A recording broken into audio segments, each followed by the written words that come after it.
Namaskar, everyone. As you know, like this is the second session that I'm hosting today. It's truly an honor to host a discussion on the subject that is not only relevant today, but also is deep rooted in our cultural and civilizational ethos, the role of empowered women in India's growth. As we talk about role of women, आज की जो चर्चा है भारतीय नारी का इसमें क्या भूमिका है, हम उस पर बात करेंगे। भारतीय इतिहास में देखें तो रानी लक्ष्मीबाई की वीरता, सावित्रीबाई फुले की शिक्षा क्रांति, कल्पना चावला की उड़ान और श्रीमती इंदिरा गांधी जी के नेतृत्व जैसी अनेक प्रेरणादायक गाथाएं हमें सुनने को मिलती हैं। आधुनिक भारत में भी महिलाएं विज्ञान, राजनीति, अर्थव्यवस्था, शिक्षा, खेल और उद्यमिता में नए आयाम स्थापित कर रही हैं। And as we navigate through this discussion today, we will explore how women from diverse fields, be it journalism, entrepreneurship, and media, are shaping India's future.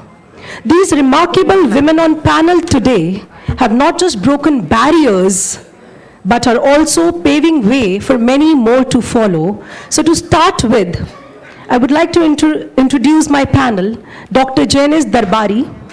Dr. Janice Darbari is a name synonymous with excellence, intellect, and global leadership. As the Honorary Consul General of Montenegro in India, she has carved a unique space in international diplomacy, representing India's strength on the world stage.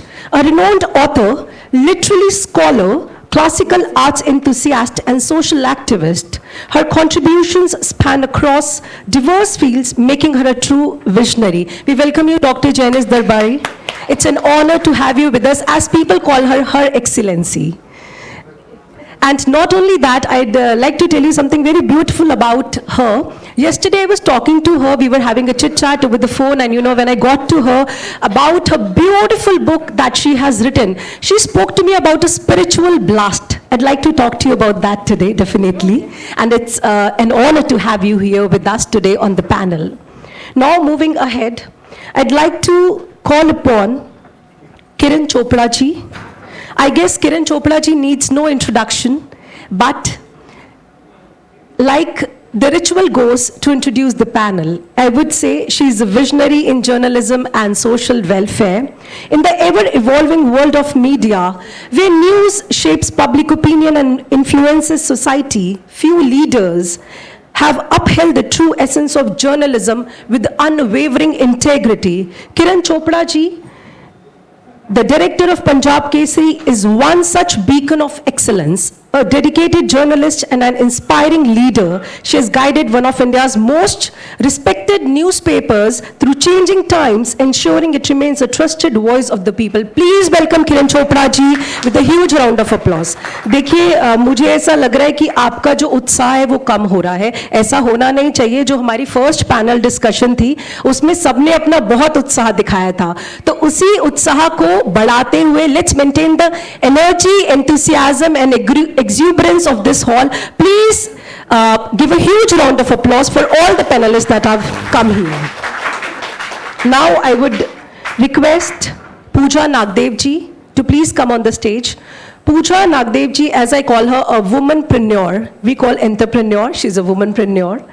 Redefining conscious beauty. In a world where beauty and wellness are evolving rapidly, Pooja Nagdev stands out as a true womanpreneur, reshaping the industry with ethics, innovation, and empowerment. Her leadership is not just about business growth, but also about women's empowerment, as she ensures that 90% of her workforce comprises women. I'll definitely like to talk to you about it. I guess this is a partiality that you're doing, but our audience would like to know about it. We welcome you on the panel.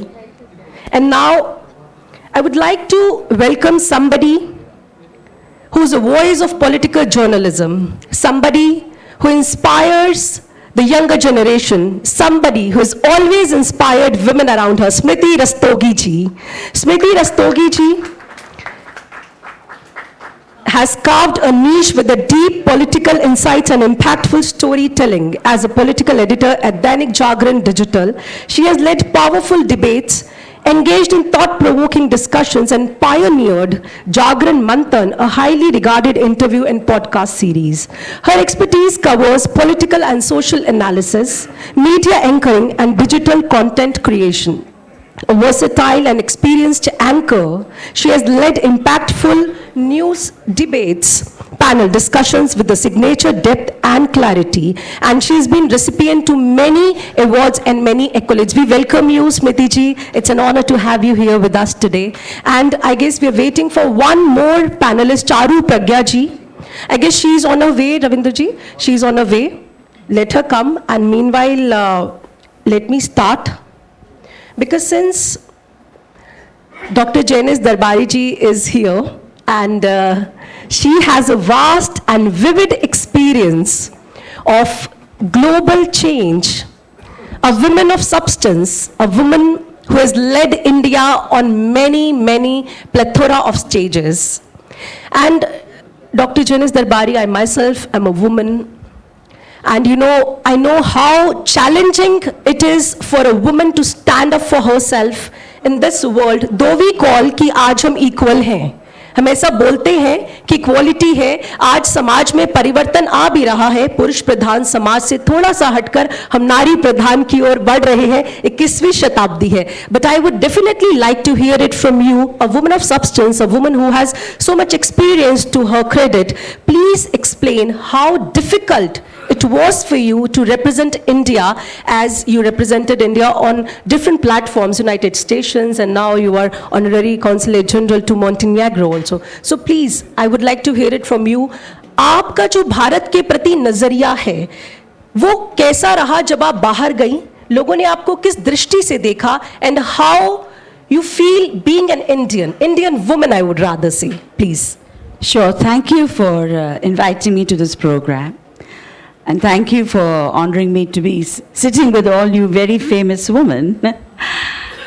I must say one thing, that your question is right to the spot. When you introduced me, she mentioned about spiritualism. Now, Sadhvi ji, spiritualism, without that, I think none of us exist, first of all. And to have a spiritual blast, it means that at some time in your life, there is a very big thirst within you, which you feel you have to come in touch with yourself. And this happens when there is a deep, deep longing within yourself. Without a deep longing, there is no working within yourself, there is no evolution. It so happened when I went to Assam in the island of Majuli. Everybody, I had gone with the Rotarians, and we were on a Save Majuli campaign. For those who don't know, Majuli is an island in Assam. And there's a very big heritage of the Ahomya period. As a journalist, I was making my way to write a story on it. But what happened when all the Rotarians went around the island, I was drawn into the Satra. Satra is the temple complex. And as I was sitting in that Satra, it is a very strange feeling. बहुत ही एक अजीब सा feeling होता है जब दरवाजा खुलता है और वहाँ से जो पंडित निकलता है वो कहते हैं, it is called the Satra अधिकारी, वो कहते हैं आहुक, come, sit, there is a message for you. तब आप सोचते हैं कि क्या हुआ, कौन सा मैसेज है, क्या बात है, और फिर वो कहते हैं कि आप ब्लेस्ड हैं, let me show you the treasures you have come for. उसको पता था कि मैं किस चीज़ की खोज में आई हूँ. और जैसे मैं अंदर गई, वो एक ऐसे जगह पे ले गया जो गुप्त जगह होते हैं. और जब मैंने वो देखा तो मेरे अंदर की जो चाहत थी एकदम शांत हो गई, और मुझे पता था कि वो मुझे उस दुनिया में ले गया जहाँ पे बहुत कम लोग जाते हैं. मैं वापस आई, and then I realized I had come rubaru with the spirit of Shankadeva. Shankadeva was a very big writer, author of Assam, who gave the Bhagavad, the literature. Okay. So that's what my book is about. Wow. How a spiritual blast takes you into that world. Yeah. And when you start going into that world, you won't believe it, but a snake became my friend. And that spiritual snake would actually show me things which I could write about 500 years old. That's how my book evolved. It was called Srimanta Shankaradeva, the Living Legend. And when I met a Supreme Court judge, Mr. Justice Phukan, he turned around and said, Janice, this happens to a few people, and जो आप बातें कह रही हैं, वो सब हमारे साशी पाठ. Sashi Path is a book written on wood. It is kept for centuries with the satras. A page came out, and I exactly narrated what had happened to the snake and why the snake became my friend. You won't believe it, that this story about Shankadeva became so important for the people of Shankadeva and the following. There are 665 satras in Assam. It became a movement of lakhs of people, and everywhere the crowds would just draw me and say, Baido, elder sister, please speak about it.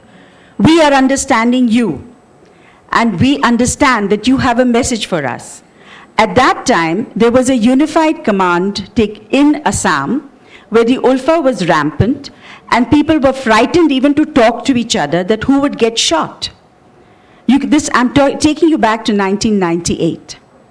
And when this happened, you won't believe, the satras all came together, and I was singing to them Govinda, and on top of that, I was telling them that you must disarm, you mustn't do this.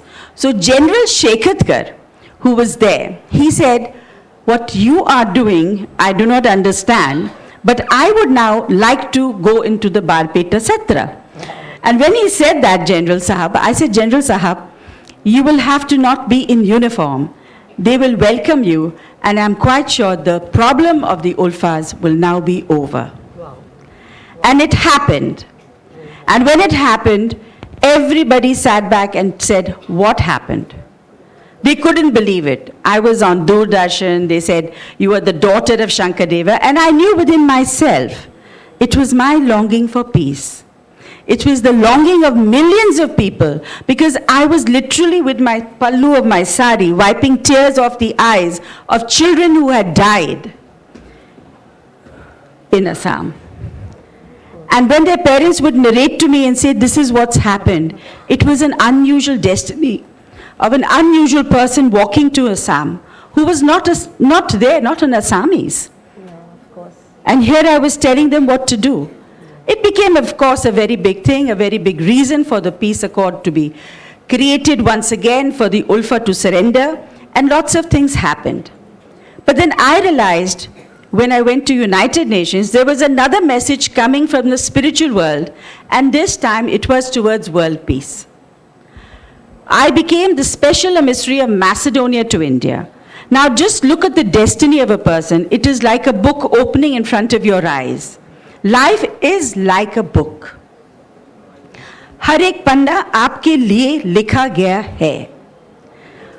And when this happened to me, I was literally looking at myself and saying, I was talking to the president of Macedonia, and he was saying, my dear girl, you are destined to get Macedonia recognized by India. And when he said that, I looked at him and I said, Mr. Grigorov, how do I do it? He says, you're going to do it. Now, they have a lot of gypsies in their part of Macedonia. So when he said that to me, I said, okay, with that blessing, I come back to India, and within 2.5 years, I got India to recognize Macedonia. So I had another big political triumph internationally. Thereafter, as you see today, you announced that I am the head of mission of Montenegro. Montenegro is former Yugoslavia in India. Wow. And it's a beautiful country. So when the president and his cabinet said, we want to make you our head of mission, you have done so much for world peace, and you will be the correct representative, because Montenegro had separated from Serbia and through a referendum in a very, very peaceful way. But a lot of issues had to be resolved. So when I came back to India, I must compliment everybody just got up. I would say our President of India, the cabinet, everybody. Wow. My mandate came on the 27th of December, and within 5 days it was all cleared. all signed, all sealed, and the Ministry of External Affairs said, जाके आप झंडा लहराइए भारत का नहीं, Montenegro का on your consulate. So you can just imagine an Indian woman being recognized for her extraordinary capabilities to do something for world peace, to settle issues between nations. And this was done, and I became the head of mission in 2008. And today, of course, it's 2025. So it's a long year. So as a woman, Yeah. you know, when Sadhvi ji, Ji. you mentioned yesterday that the spiritualism is a side of your peaceful nature. Yeah. And it's a nature, when it touches the lives of other people, it becomes a blessing. Yeah, it becomes a blessing. Thank you so much for enlightening us. And actually, please use a huge round of applause for her.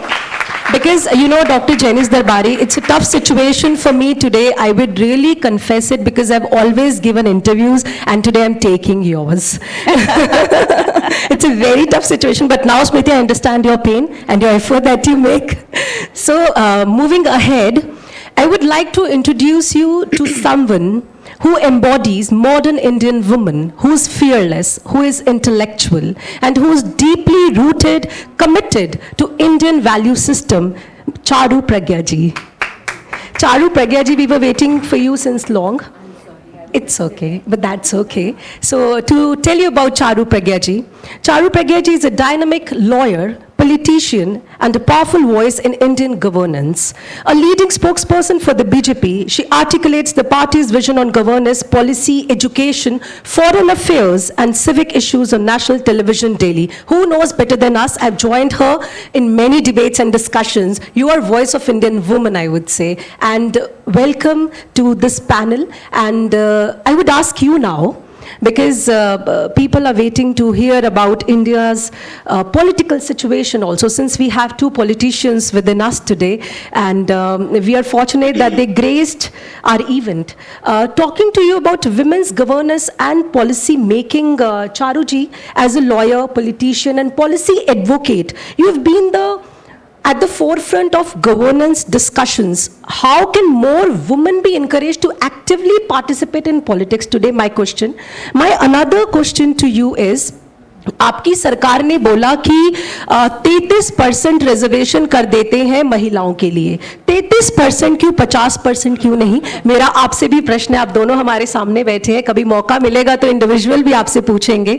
नारी आदि आबादी है, and use yourself is the voice of many Indian women present here. तो 50% क्यों नहीं? और ये जो आप बातें कर रहे हैं कि 2029 में ला देंगे, तो ला देंगे या सिर्फ बातें ही है? Please. All to you. Namaste. Namaste to everyone, and my apologies for being late. I was just next door but finishing up an event. It's an honor to share the stage with you again, Sadhvi ji. Thank you very much. And thank you to the organizers for inviting me today. Thank you for your question, and thank you for the wonderful words you said about me. I think India's domestic political scene should be described in one word, that is stability. I cannot stress on this enough. Anything that we want to progress and see progress in our country, one thing is paramount, one thing is very important, that is stability. Luckily, for the last 3 terms, we have seen political stability in India. And that is why I can confidently say कि सड़क भी 3 गुना speed पर बन रही है, airports भी double हो गए हैं. हम अगर किसी भी पैरामीटर पे इस समय बात करें, stability is that one thing which is helping India become a leader in every single field and every single sector, and I am delighted, I am honored that I can be a part of that ecosystem which brings stability to India. और stability तब आती है जब आप केवल development की बात नहीं करते, development के साथ धर्म आपके साथ चलता है. तो धर्म and development have been going hand in hand for this government, and that is the reason why we are stable. We are the only country in the world which has repeated a government for a 3rd time in a row since World War II. दुनिया का अकेला देश है जिसको world war 2 के बाद तीसरी बार एक ही सरकार को रिपीट करने का मौका मिला है. आप महिलाओं के बारे में पूछ रहे थे, तो it has been a monumental decision passing this legislature. इस legislature की एक बहुत अच्छी बात मैं आपको बताती हूँ. In our country जहाँ पर पूरे time political तू-तू मैं होती है. In our country where political discourse sometimes becomes something which is negatively discussed in every drawing room, every dining table. At a time like that, this was an act which was passed by 100% yeas in parliament. 100% yeas. किसी ने ना नहीं बोला. No political party. आप बाकी कितनी भी तू मैं करें. This was something where everybody came together and they voted for it, and they voted for it as it is. So it is with consensus, and in the days to come we are going to see a lot more women in leadership roles. लेकिन इंतजार की जब कोई बात करता है ना, मैं उनको याद दिलाना चाहती हूँ कि हम वो देश हैं जहाँ पर एक लड़की को शायद पैदा होने का भी हक नहीं था थोड़े टाइम पहले तक. हम वो देश हैं जहाँ पर एक लड़की की लड़ाई पैदा होने से पहले से शुरू हो जाती है. Female infanticide was at such an alarming rate that step by step we have worked at it. We have worked at that so that sex ratio becomes more equal. We have worked to keep our girls in school by whatever ways, by giving her scholarships, by making toilets for her. We have worked to make sure that if she gets married, it's at an age which is comfortable for her. There is no child marriage. If she wants to have a child, there is sufficient amount of leave which she gets, and all of this together adds up to a ecosystem पर हम equality की बात कर सकते हैं. वहां तक आ गए हैं हम, और अब on the decision making table women are going to get their place, and I couldn't be happier. Well said. Please, a huge round of applause for her, because I know she's fearless and she doesn't hesitate to see what you feel. So that's really nice, Charuji, and I'm so happy that you joined us today, because people, they really want to hear it from you, because you are a voice of the Indian women and especially representing politics. And आज भी बहुत सारी ऐसी महिलाएं हैं जो शायद politics में आना चाहती हैं, जिनमें वो काबिलियत है, लेकिन कहीं ना कहीं मन में एक भय है कि राजनीति कैसी होगी. तो मुझे लगता है आप एक उदाहरण है उनके लिए कि आप जैसी महिलाएं हैं तो राजनीति को भी क्लीन कर देंगे. So now moving ahead, I would ask Kiran Chopra ji, since Kiran ji is here with us, a veteran journalist who needs no introduction as I said, and आपका जो अनुभव है मुझे लगता है उससे पीढ़ियां सीखेंगी. And today I would like to ask you something which is very important, because in journalism, you know, women have broken barriers and they have come forward. As I was talking about myself, like when I joined spirituality 20 years back, there was no such female saint role model for me. I guess and I believe the same for you. Because आपने जब journalism में अपना कदम रखा होगा तो आपने अपनी जगह खुद बनाई, अपनी भूमिका खुद तय की. तो आज की जो महिलाएं हैं, जो जर्नलिस्ट हैं, हमारे साथ स्मृति जी हैं, हमारे साथ ऐसे बहुत सारे बडिंग जर्नलिस्ट हैं जो आपको एक बहुत आशा की नज़रों से देखते हैं, हमारे साथ चारू जी जैसी महिलाएं हैं जो अपना करियर भारत की राजनीति में एस्टैब्लिश कर रही हैं. तो आप इनके लिए क्या कहेंगे?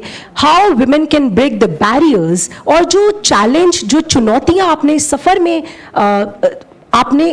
इस सफ़र में फेस की हैं, उसके बारे में आप क्या कहेंगे? Thank you.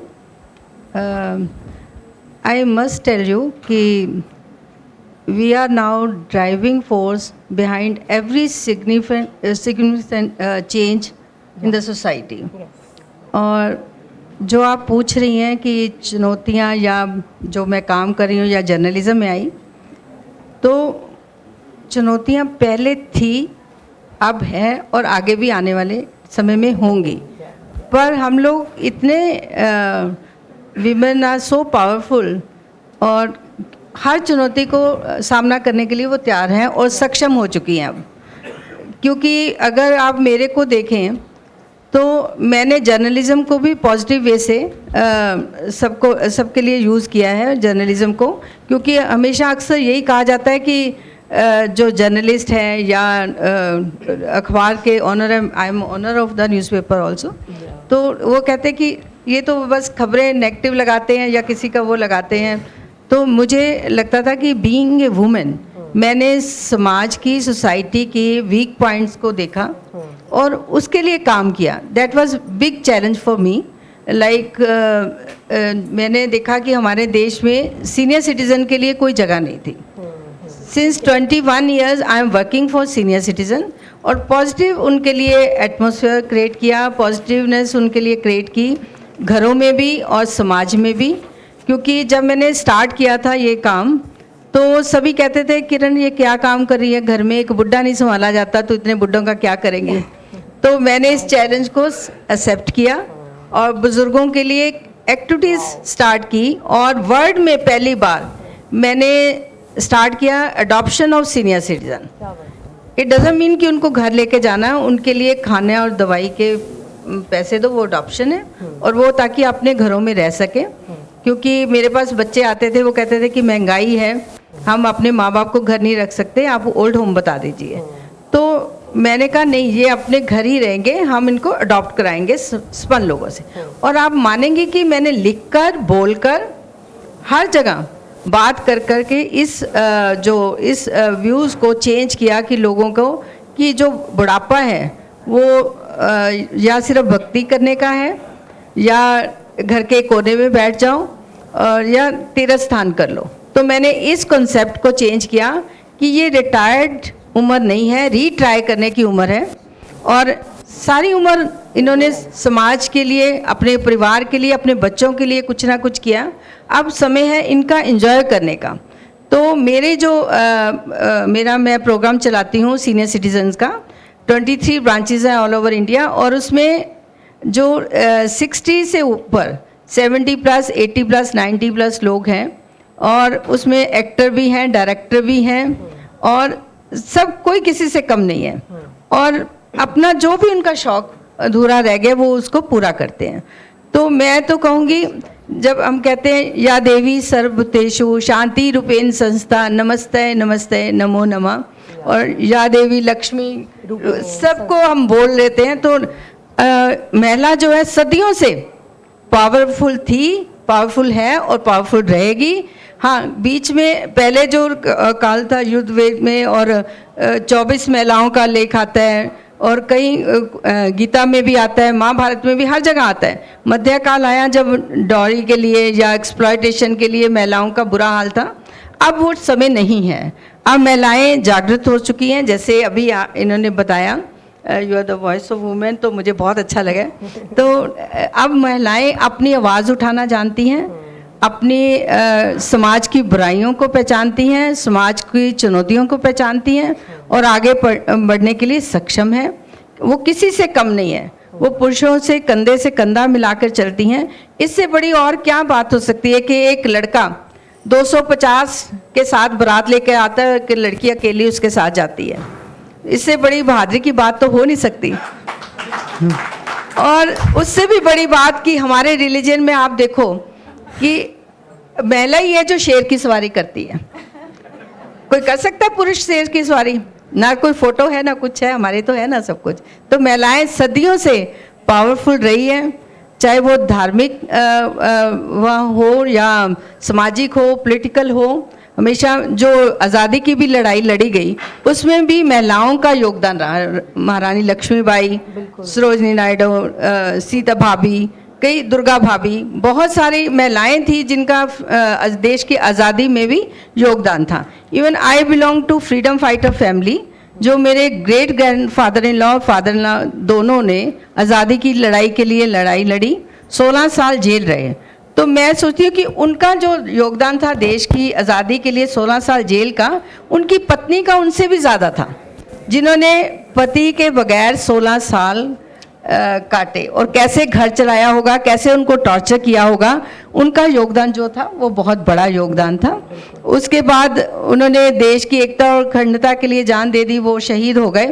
पर मैं सोचती हूँ कि हमारे घर की महिलाओं का ज़्यादा योगदान रहा, जो उन्होंने इस पहले आज़ादी की लड़ाई को फेस किया, फिर पंजाब के टेररिज्म को फेस किया। और हर समय अखबार के लिए भी बड़ी चुनौतियाँ रहती हैं कि कहीं किसी के लिए अभी बघेल साहब उठ के चले गए, किसी भी पॉलिटिशियन के लिए लिख दो तो बस आप समझो मत कि अब हम आपको ऐड कर रहे हैं कदम। बहुत चुनौतियाँ, कदम कदम पर चुनौतियाँ होती हैं। तो इसलिए मैं आपको ये कहूँगी कि जो आज की महिला है उसका सशक्तिकरण हो चुका है। अब वो ही महिला में उतनी ताकत है जो एक महिला यमराज से अपने पति को लौटा लाई थी। आज भी उससे दुगनी बढ़कर महिला में ताकत है और उसमें इतनी हिम्मत है कि वो समाज में परिवर्तन ला सकती है। और घर को सशक्त बनाती हैं, समाज को बनाती हैं और देश को बनाती है। ये महिला के कारण ही हमारी भारतीय संस्कृति और संस्कार जीवित हैं। और मैं बड़े दावे से कह सकती हूँ कि पहले कहा जाता था कि भारत सोने की चिड़िया था, सोने की चिड़िया बनेगा। अब भारत विश्व गुरु तो बन रहा है, सोने का शेर भी बनने जा रहा है। बहुत सुंदर।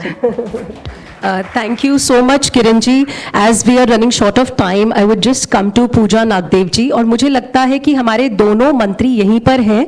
आप प्लीज़ ऐसा ना फील करें कि वो बाहर उठकर गए हैं।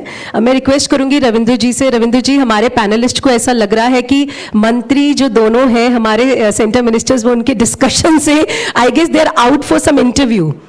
Yeah, please, if you could call them inside, and it is just a 2-minute session, I guess, more, and then please, I would, because I know you all have taken time out, and you are the voices of Indian women. तो मैं पूजा नागदेव जी के पास आती हूँ, because like I call you womanpreneur. Because entrepreneur is a word, but I guess you're redefining entrepreneurship in India. As we were talking, and I got to know that you have a major role in Hari Darshan also. Actually, dear brothers and sisters, ladies and gentlemen, I would like to tell you something about Pooja ji. ये जो चंदन का टीका है, ये हरि दर्शन लाया है, जो मैंने भी लगाया है आज। तो उसके लिए इनको हार्दिक बधाई, साधुवाद और शुभकामनाएं।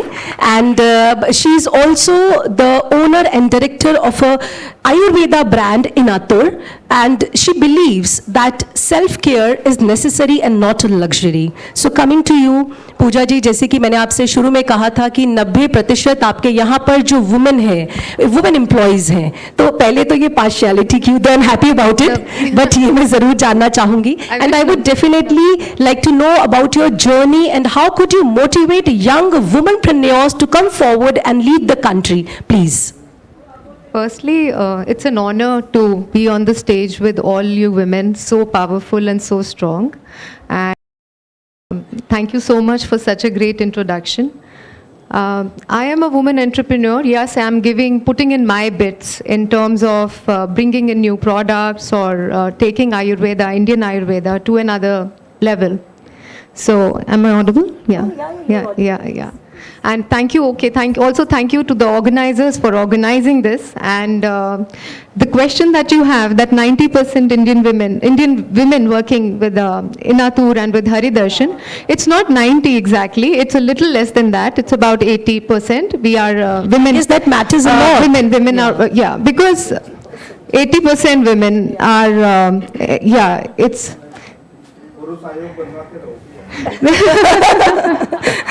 हम लोग बघेल जी, आपका साथ चाहिए तो बनेगा। जो 30% है उनका बहुत सही हो गया। जो हमारे 20% मेल, सो देखिए, ये तो दो पहिए हैं, male and men and women. So when we talk of women entrepreneurship, women ज़्यादातर इतना एजुकेशन नहीं है हमारी अभी देश में। एंड आजकल महंगाई इतनी है कि male and men and women both have to work. It's very important for every family, for every household. So which is why, and women bring in a lot of एक तो एक बहुत शुद्धता, प्योरिटी। जब हम हरि दर्शन की बात करते हैं तो स्पिरिचुअल प्रोडक्ट्स बनाने, नॉट दैट कि मेन उतने मन से नहीं करते हैं, पर एक जो भक्ति भाव से विमेन वो करती हैं, पुट इन करती हैं, उसी तरह से ब्यूटी के प्रोडक्ट्स भी उन्हीं को वो प्रोडक्ट्स लगाने हैं, उन्हीं को वो प्रोडक्ट्स बनाने हैं और पैक करने हैं, तो उसमें भी महिलाओं का योगदान बहुत ही ज़्यादा रहता है। मेरे को बहुत गर्व है कहने में, from production to QA to QC, quality assurance, quality check, packaging से डिस्पैच तक, जो रॉ मटेरियल अंदर आता है उसकी चेकिंग से लेके जो माल बाहर जाता है, अधिकतर से अधिकतर महिलाएं काम कर रही हैं। इनफैक्ट वजन ढोने में भी, क्योंकि हमारे कार्टन और बॉक्सेस इतने हैवी नहीं रहते, एंड वुमेन उसमें भी सक्षम है। मैंने साध्वी जी को ये भी बोला था कि हम थोड़े से लिबरल रहते हैं वुमेन के साथ, बिकॉज ये समझना पड़ता है कि हाँ, इनको अगर छुट्टी चाहिए तो दे दो, इनको घर भी देखना है और इनको ये भी देखना है। वो दो जगह काम कर रही हैं और 100% योगदान दे रही हैं, घर भी चला रही हैं, बच्चों की पढ़ाई भी देख रही हैं, अपने घरों में बड़ों को भी देख रही हैं, और साथ ही साथ वो ही विमेन आके काम भी कर रही हैं, और उसमें भी वो अपना 100% योगदान देती हैं, अपनी तरफ से कोई चूक नहीं होने देती। ये तो बात पक्की है। मैं अपने बारे में कहना चाहूँगी कि मैंने एक कोर्स किया कॉस्मेटोलॉजी अरोमा थेरेपी का।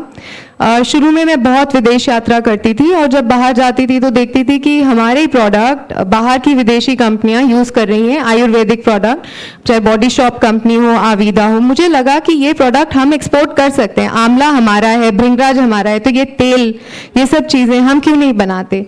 तो इनातूर जो ब्रांड नेम मैंने रखा वो इनातूर है, इंडिया इनोवेशन और नेचर। सो इंडिया से आया आयुर्वेदा, अरोमा थेरेपी का मैंने कोर्स किया हुआ था। सो ये प्रोडक्ट्स हमारे टुगेदर बन गए। एंड ऑल्सो चंदन टीका, I brought in Chandan Tika in 2007. And that was some divine spirit that there was no Chandan Tika, there was no paste all over the world. लोग तिलक बनाते थे चंदन घिस के, because thanks to God Almighty, He wanted that this should be created, this product, and I had the lab to make cosmetics and skincare products. I said एक product बनाते हैं जो कि सही भी रहे। तो ये 5 साल तक टीका हमारा सही रहता है, इसमें कुछ नहीं होता, ये पेस्ट का पेस्ट बना रहता है, आप इसको अपने माथे पे लगाएं, ये प्योर चंदन तिलक है, एंड इसको लगाने से एक अलग ही अनुभव आता है। So that is there. जी, thank you Puja ji, we are running short of time, I am really sorry. Sanskriti ji मुझे बार बार वहां से पूछ रही है, but anything that you really want to say to inspire people, like to say that innovation ना हमारे देश में, इवन हमारे स्पिरिचुअल प्रोडक्ट्स में हर तरह से आ रही है। जैसे यंग जनरेशन है, उनको धूप रोल करना नहीं आता, तो धूप के कोन्स बनाना, सांभरानी के कोन्स बनाना, और अभी नेचुरल धूप मैंने निकाली है। मैं एक आपसे रिक्वेस्ट करूंगी, ब्लैक नहीं है। If you could tell everybody about your website so that people can go and visit your website and know more about your product. In fact, more than the website, they can visit my home. इनकी studio से ज्यादा मेरे घर पे ना So that is so nice. So that people can connect to you personally, and Smriti ji is still waiting. Yeah. So you can, definitely you can go to the website. Haridarshan has a website, haridarshan.com. Inatur is available everywhere, and all these products are available everywhere on all the e-commerce. And e-commerce, I feel, is the future of the country. So one thing हम लोगों ने सबने जाना कम से कम कर दिया है stores में। जी, पूजा जी, I'll give the thing, you know. I'm really sorry for doing this because I know, like I said, जब मैं इंटरव्यू देती हूँ तो कोई बीच में रोकता है तो बड़ा लगता है। But now I understand your pain. Smriti ji is left. I would like to ask her a question. Sure. And before that, I would say something about you that I would like the world to know कि चंदन टीका लाने वाले हरिदर्शन है और पूजा जी है, क्योंकि चंदन टीका हम बहुत proudly अपने मस्तक पर धारण करते हैं. So huge round of applause for her and the entire Haridarshan family. So now coming to Smriti ji. Smriti ji, मैं आपके साथ कोई injustice नहीं करना चाहती हूँ because आप बहुत senior journalist हैं and you have a span of 17 years to your career and also you worked with ANI, Z Media. मेरा एक आपसे simple सा प्रश्न है, what made you opt for journalism? Because as per my understanding and knowledge, हम बहुत सालों तक सोचते थे कि जो journalism है वहाँ पर भी पुरुष प्रधान होता है. मुझे लगता है कि प्लीज आप में से कोई offend ना होए आज, क्योंकि ये लास्ट जो सेशन है उसका सब्जेक्ट ही यही है, role of women in India's growth. And you know we all come together और एज अ वुमन, क्योंकि पत्रकार होता है, ये नहीं कहा जाता कि महिला पत्रकार है या पुरुष पत्रकार है. So how do you see ये जर्नी को आपने जो तय किया, जो चैलेंजेस आए, and I guess you are inspiring millions of women out there with your special podcast Manthan. And when I look at you I too get inspired. People they compliment me, I compliment you. Over to you. Thank you so much Pragya ji. अच्छा, ये पहली बार हुआ है कि आप उस तरफ हैं, मैं इस तरफ हूँ, वरना मैं हमेशा सवाल करती हूँ और जो मेरे गेस्ट होते हैं वो मुझे जवाब देते हैं. ये और ये बहुत मैं इनजस्टिस तो नहीं कहूँगी, लेकिन हाँ ये थोड़ा सा कि एज अ जर्नलिस्ट आप टाइम बाउंड हो जाते हो, क्योंकि हम पत्रकारों को ज़्यादा बोलने की आदत होती है और एक समय के बाद ये DNA में हो जाता है हमारे. आपने जर्नी की बात करी तो पुरुषों और महिलाओं से उठ करके मैं थोड़ी कुछ और इम्पॉर्टेंट बातें हैं जिन पर मैं पहले विषय पे मैं सबका अटेंशन लेकर के आऊँगी कि कंटेंट की बात, पहले मैं कंटेंट की बात कहूँगी क्योंकि मंथन जो मेरा पॉडकास्ट है उसको बहुत प्यार मिल रहा है लोगों का, पीपल आर लविंग इट, वो बहुत अच्छे उसके रील्स ट्रेंड कर रहे हैं। तो मेरा ये ब्रेन चाइल्ड है जागरण मंथन, दैनिक जागरण के साथ डिजिटल पे ये हमारा शो है। इसके 115 एपिसोड्स हम पूरे कर चुके हैं और who's who from various fields we have called to this show. और अभी हमने एक इंटरनेशनल विमेंस डे के उपलक्ष्य में भी एक बहुत अच्छा एक एपिसोड रिकॉर्ड किया था जिसमें प्रज्ञा जी थी, चारू जी थी, एवरीवन वाज देयर और बहुत अच्छा हमने मंथन किया था विचारों का। तो मैं कंटेंट की जब बात कर रही हूँ तो मुझे लगता है कि बहुत बड़ी जिम्मेदारी हम पत्रकारों के कंधों पर अब है, क्योंकि हम खाली कंटेंट क्रिएटर्स नहीं हैं, हम पत्रकार भी हैं। When you are a journalist and you are a content creator, तब आप फैक्ट चेक करते हो, तब आपके पास एक रिस्पॉन्सिबिलिटी आती है कि कहीं मेरा ये कंटेंट अगर वायरल हो गया तो इससे जो यंगस्टर्स हैं वो गुमराह तो नहीं हो जाएंगे, या एक गलत इन्फॉर्मेशन से कोई वो अगर अपना ले तो कहीं ऐसा कुछ उसका इल इफेक्ट तो नहीं हो जाएगा। तो मुझे ऐसा लगता है कि कंटेंट को लेकर के सावधानी होनी चाहिए। हम क्या परोस रहे हैं यंगस्टर्स के लिए, 16 साल के बच्चा क्या देख रहा है मेरा शो देख करके, क्या इंस्पायर हो रहा है, वो इंस्पायर होना चाहिए कुछ बेहतर करने के लिए, एक बेहतर इंसान बनने के लिए, क्योंकि हम अब उस पड़ाव पे हैं कि धीरे धीरे धीरे हमको भी अपना काम करते हुए एक स्पेस क्रिएट करना होगा ताकि यंगर जनरेशन आकर के उसको टेक ओवर करे। मुझसे बेहतर, कल को मुझसे भी बेहतर लोग होंगे, हमसे बेहतर लोग होंगे जो कि डिसीजन मेकिंग पावर रखेंगे, लीडरशिप रोल पे होंगे, तो वो दिमाग से भी मजबूत रहें, दिल से भी मजबूत रहें। हमको उस तरीके की ग्रूमिंग करने की ज़रूरत है। एक छोटा सा इंसिडेंट शेयर करूंगी। रसराज जी महाराज के साथ एक मैंने पॉडकास्ट किया था, उनके साथ मैं नीचे बैठ करके मैंने कहा मैं आपको नीचे तक छोड़ देती हूँ, बिल्डिंग हमारी 20वें माले पे हमारा स्टूडियो है, तो मैं नीचे तक आई उनको छोड़ने के लिए। एक लड़का आता है, वो उनसे पूछता है कि आप रसराज जी महाराज हैं? अच्छा, वो आउट ऑफ कह लीजिए कि हम्बल इतने हैं, उन्होंने कहा नहीं मैं रसराज नहीं हूँ, जबकि वो पूरे, आप कैसे किसी को कह सकते हैं आप मैं रसराज नहीं हूँ? तो उन्होंने कहा नहीं मैं नहीं हूँ। तो उसने मुझसे पूछा, तो मैंने कहा हाँ यही है रसराज जी। इन अ ब्लिंक ऑफ आई वो बैठ गया उनके घुटनों पे एंड ही स्टार्टेड क्राइंग, बहुत जोर जोर से वो रोने लग गया। मैं भी घबरा गई क्योंकि सिक्योरिटी वगैरह सब। मैंने कहा अचानक से क्या हो गया? मगर वो जेन्युइनली रो रहा था। वो कहता कि महाराज जी आप बिलीव नहीं करेंगे, कुछ महीनों पहले ऐसा लगा कि मुझे अपनी ज़िंदगी ख़त्म कर देनी चाहिए। मैं 3-4 तरीके से अपना इंतज़ाम करके बैठा था, ये नहीं तो ये नहीं तो ये नहीं तो ये, लेकिन एकदम से जब वो मोमेंट आया तो ऐसा लगा सबसे ज़्यादा पेन किस में कम होगा मुझे। तो मैंने फटाफट इंटरनेट पे सर्च करना शुरू किया। पता नहीं कैसे वो lo fi music Hanuman Chalisa लग गई और उसमें आपका धीमी धीमी आवाज़ में वो हनुमान चालीसा, मैं कंटिन्यूअसली मैंने 3 दिन वो हनुमान चालीसा सुनी और उसके बाद जब मैं अपने कमरे से निकला वॉज अ डिफरेंट पर्सन। तो ये पावर होती है कंटेंट की। तो अगर आप सही कंटेंट परोसेंगे तो ये जनरेशन है, ये कंज्यूम कर रही है।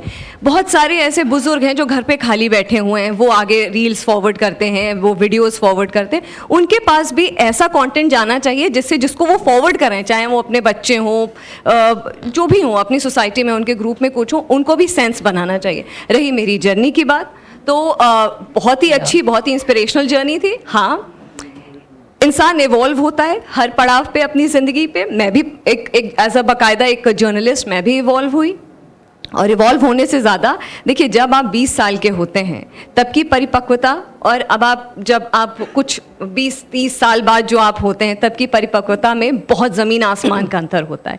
एक टाइम पे अच्छा लगता है कि हर चीज़ का विरोध करना, ये गलत, ये बिल गलत, ये पॉलिसी गलत, ये गलत, क्यों, क्या, कैसे, क्या। जब आप परिपक्व होते हैं तब आप उसको रीज़न आउट करना शुरू कर देते हैं कि अच्छा ये अगर पॉलिसी आई है तो इसके पीछे ये विचार है। देखिए, सही गलत अगर आप हमेशा हर चीज़ का खंडन करते रहेंगे ना तो वो भी बात सही नहीं है, खंडन नहीं करेंगे वो भी बात सही नहीं है। यहीं पे मैं अपनी बात पॉज करना चाहूँगी क्योंकि बहुत ज़्यादा प्रेशर हो रहा है टाइम एक्चुअली का। क्या है, साध्वी जी यहाँ बैठकर होस्ट कर रही हैं, ये उनकी अपनी रजा है, और इंटरव्यूअर इंटरव्यू दे रहा है, यही इस पैनल का मजा है। लेकिन थैंक यू सो मच। और मुझे इतनी खुशी हुई that Charu ji is also here and I felt so nice. We all were waiting for you and thank you so much and thank you to all the panelists. It was lovely hearing you out. Thank you, Smriti you ji. so much. Thank you. One thing I would just say. Younger generation की बात कर रही थी, तो साध्वी जी इस panel को host करने के लिए अगर इजाजत हो तो यंगर जनरेशन को बुला लिया जाए. बिल्कुल, कौशल please. एंड मुदित. सो ये हमारा फ्यूचर जनरेशन है, द भंडारी परिवार. Oh wow. Please welcome them with ये blessings huge तो चाहिए round. थी. मैं एक चीज कहना चाहूंगी बिकॉज आई गेस आप ऑनरिंग प्रोसेस स्टार्ट कर रहे हैं. Before that I would just like to say a word to the people out here, those who are present here. ये जो पैनल है ये बहुत ही खास है क्योंकि इसमें वो महिलाएं हैं जो सक्सेसफुल है. So I would say to all the incredible women out there, dream fearlessly, lead courageously, you are the voice of the country. इसीलिए डरे मत, आगे बढ़े. सुदृढ़ और सशक्त समाज की रचना आपके बिना नहीं हो सकती है, ध्यान रखिएगा. और मेरा आप सभी से आग्रह है, जितने लोग जहां बैठे हैं हाथ खड़े कर लीजिए. डरिए नहीं, ऐसा कुछ नहीं है. You also, everybody on the stage, everybody, दोनों हाथ. अरे डरने की कोई बात नहीं, नॉट अ पुलिस चोर थिंग. मेरे भी खड़े हैं. I would request everybody to raise both the hands up in there and join the hand of your immediate neighbour. आप भी सब खड़े कीजिए, ऐसे देखिए, ऐसे पकड़ लीजिए. और काश brothers and sisters, if you could witness the scene from here, from this vantage point, अगर ऐसे ही हाथों में हाथ डाल के एक गति, एक ताल से चलेंगे तो भारत को जगत गुरु बनने से कोई नहीं रोक पाएगा. भारत जगत गुरु बनेगा और पुरुष और महिला एक दूसरे की आवाज बनेंगे, एक दूसरे के सपनों को साकार कर पाएंगे.